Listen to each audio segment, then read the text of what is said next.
Hi friends, how are you all? Friends, today I'll tell you what all combinations you must have in your birth chart in order to become a successful astrologer. Friends, please subscribe to my channel and press the all notification bell. Alright, and if you want consultation, my number is there in the video description. Friends, what all combinations you need?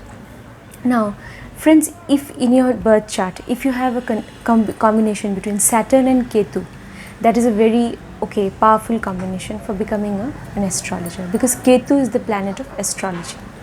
Now Saturn is your profession in Bhrigu Nandinadi, Ketu is astrology or occult knowledge, so you can become an occultist or astrologer. Now Saturn and Ketu, they must have, either they should be in the same house, in the same sign, or there can be a relation of aspect between them. That is Saturn, Saturn's 5th aspect may be on Ketu, or 9th aspect, or you can say Saturn's 10th aspect is very important for profession. Saturn's 3rd aspect is important. Even 2nd aspect is considered important in Bhrigu Nandinadi. And in that case, Saturn's 2nd aspect will fall and Ketu's 12th aspect will fall on Saturn. Okay? And or if Saturn and Ketu, they are in the same house, in the same sign. So in that case, it is referred to as the first aspect in Bhrigu Nandinadi. Now friends, if any of these relations is there, then it's a combination. Even the 7th aspect is considered in Bhrigu Nandinadi. In that case, Saturn will be with Rahu. But 7th aspect is falling on Ketu, then also definitely you can be an astrologer. And Rahu also, friends, after all, Rahu is also the planet of mystery, secrecy, of hidden knowledge. It can also show knowledge that is hidden. Why not? So yeah, Saturn's 7th aspect on Rahu and Saturn's 7th aspect on Ketu, and Saturn is with Rahu. That also could be a combination for becoming an astrologer. Now friends, that is about one particular kind of combination. You must have a strong sun, because after all friends, astrology is the knowledge of light. It is not the knowledge which aims to spread fear. It is a kind of knowledge, it is a kind of divine knowledge which aims to spread light and knowledge. I mean light and awareness. Alright. So sun is the source of all light. So definitely you must have a strong sun in your chart. That is, your sun should be in a in a good position. Either it could be in Leo, it could be in Aries, exalted in Aries. It could be in Cancer, because Cancer is the sign in which Jupiter gets exalted. So then sun will have knowledge, sun will behave like Jupiter. That's what we believe in Bhrigu Nandinadi. If sun is in Cancer, then sun has the power to be like Jupiter, because Jupiter is the planet which gets exalted in Cancer. So Cancer, when you have this sign and sun is in Cancer, you have the ability to go to the very depth of things, because Jupiter gets exalted there, and Cancer is a water sign. Water signs are connected to definitely spiritual knowledge also, and astrology is also a kind of spiritual knowledge. So if sun in Cancer also is a very good combination. Friends, also one more planet is considered like Mercury. Mercury should be strong. Mercury should be either in Gemini, or it could also be in Libra, in the air signs. It could be in Aquarius, or Mercury could be exalted in Virgo. Mercury should be in a good position. The dispositor of Mercury should be well placed, and Mercury, if it is connected to the first house, first house, to the first house, 5th house, 9th house, even 8th house, even 12th house also, because 12th house is also this house of occult knowledge, friends, because it is 5th from the 8th house. 8th house is the house of astrology and occult knowledge. 12th house is 5th from the 8th house. The knowledge or wisdom that you gain from going deep into occult knowledge, that knowledge is also seen, that kind of spiritual knowledge is seen from the 12th house. So yeah, so definitely, so if 12th house is connected to astrology, if you have a strong 12th house also, suppose you have Jupiter in the 12th house, that is also a very positive indication, even Saturn, that you could become an astrologer. And also friends, I would say look at all these things. Look at if you have Sun and Mercury, they are connected, then also it's very good for becoming an astrologer, because Sun and Mercury, these two planets, both are important for becoming a successful astrologer. So if you have a yoga between Sun and Mercury, that is also considered to be auspicious, which is called the Buddhaditya yoga. Then friends, what else you should see? What else you should see? Mars. Mars is also the planet of astrology, because Mars is the natural lord of the 8th house. If Mars is in your 9th house, say if Mars is the 8th lord and it is sitting in the 9th house, then it's very good, because the 9th house is the house of higher knowledge, even spiritual knowledge. So you could be an astrologer. If Mars is connected to Saturn, because Mars is connected to hidden knowledge, occult knowledge, it is the natural lord of the 8th house, because you have the sign of Scorpio there in the natural zodiac.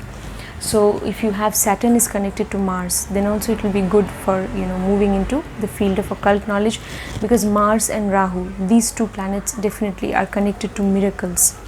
Even Mercury also is very powerful.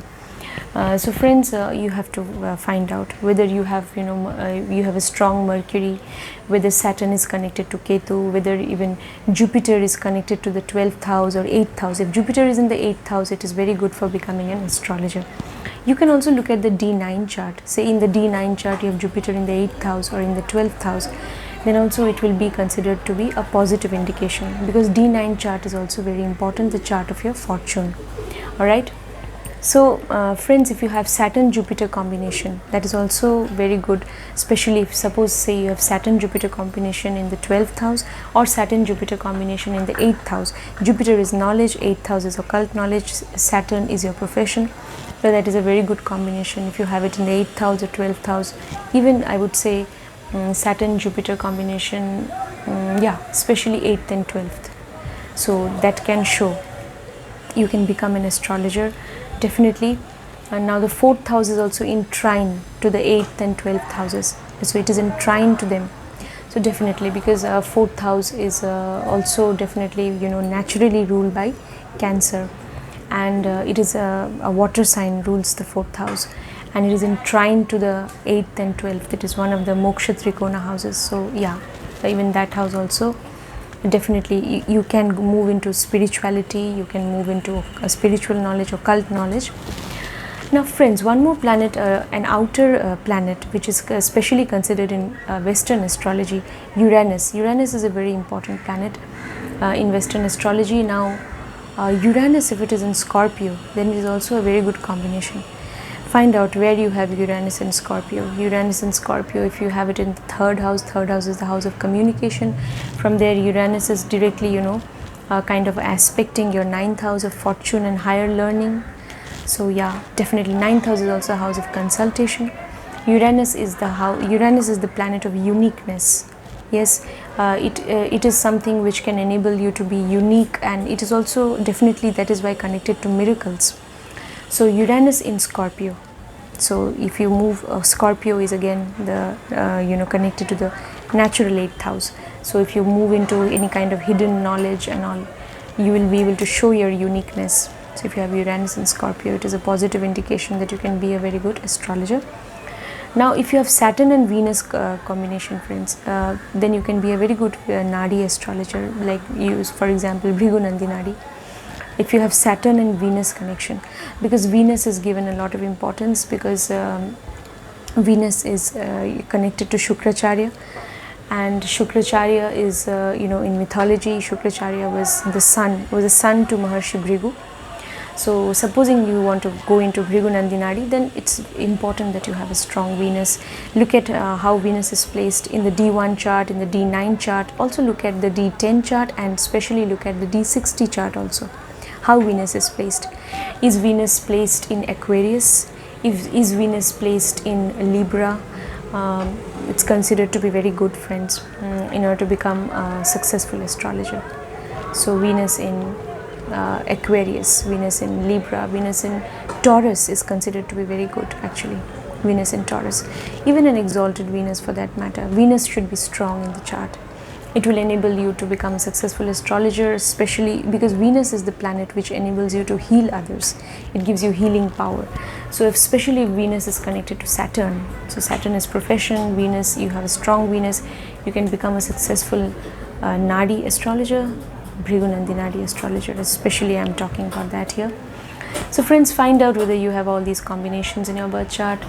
So yeah, I think I have covered most of the planets and how they should be placed. So I've talked about Saturn, Saturn, if it is connected, then definitely astrology will be part of your profession. It will be intimately connected to your profession, because Saturn is the prime significator of profession. So yeah, Saturn, I've talked about. Jupiter, I've talked about. Sun should be well placed, should be powerful. I've talked about Mercury, okay, I've talked about Venus, yeah, I've talked about Ketu and Rahu, yeah. So all these things you have to look at, friends. Look at your birth chart. Uranus also, look at Uranus. So you will understand. You will understand whether you really can become a successful astrologer. So just find out whether you have any of these combinations in your birth chart. So if you have any of these combinations, friends, then definitely, even Moon-Ketu, sorry, I forgot to mention Moon and Ketu.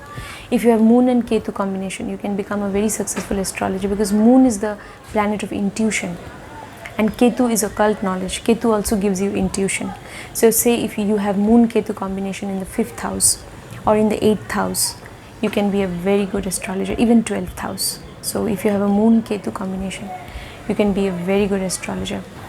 If you have Moon Rahu, you can also acquire any kind of hidden knowledge, even tantric knowledge and all that.